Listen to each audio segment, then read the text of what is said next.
name's James Black. I come from Bristol in England. I moved to Denmark 3.5 years ago to study at the Royal Danish Academy of Music. I finished my master's there a couple of years ago. I'm now on the second year of the soloist class. The title comes from, I went on a lecture course this summer, just gone in Poland, and one of the teachers there was this French-German composer, Marc-André, and he's a fantastic composer. And he gave this lecture series that I just didn't understand at all. It was just went way over my head. It was very, very intense. So I one morning, I think I was quite hungover, I just scribbled down in my notebook some terms from the board, and it was a very serious stuff: metaphysica Raum and parametrische Raum, morphologica Raum all the time. But then I was going through my notebook a few months later, and I saw I'd written down all the words wrong, because my German's even worse than my Danish. So I wrote down everything wrong. Everything was spelled wrong, and like half of the Raums were spelled as Raus. And I was like, oh, that's a nice word. I guess I might just use that. And then I looked into like what it actually means, and it means like out, which is it's quite a strong statement, I think. So that's nice. It's got some associations there. The first movement is just a folk song. I am singing a folk song, and the Sinfonietta join in on the chorus, and there's some piano stuff in the background. Second movement, I'm asking the Sinfonietta to talk with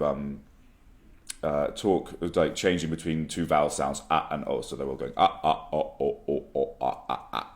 in very strict rhythm. So again, there's the balance there between the very weird thing and the very strict rhythms that run through it. The third movement, I'm performing again. Mostly, it's much more. The third movement is very much a solo movement with me doing some gestures and making some sounds. So I'm like like, and everything's matched to each other.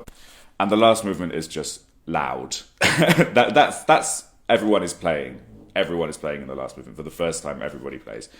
The reason that I avoided everybody playing all the time, it's not really one. I mean, I really like Sinfonietta music, but I didn't really see what I could do with it that hasn't been done. Like, there's just so much. I was thinking about, Hans Abrahamson, Marxenbilder, and this George Benjamin stuff, which obviously I know because I'm British, and it's just fantastic stuff. And every time I see something new for Sinfonietta, I just am a little bit reminded of how good the old stuff was. So I don't really want to add to that. I think there's enough there, and so I thought. I also like to push musicians a little bit and take them a bit outside of their comfort zone, because something happens then. I think when you ask someone to sing and they can't sing, and it becomes very interesting. There's some energy on the stage there. So yeah, but I'm not doing it for the sake of it. I genuinely am interested in these sounds that I've made. It's not supposed to be funny. It's just music.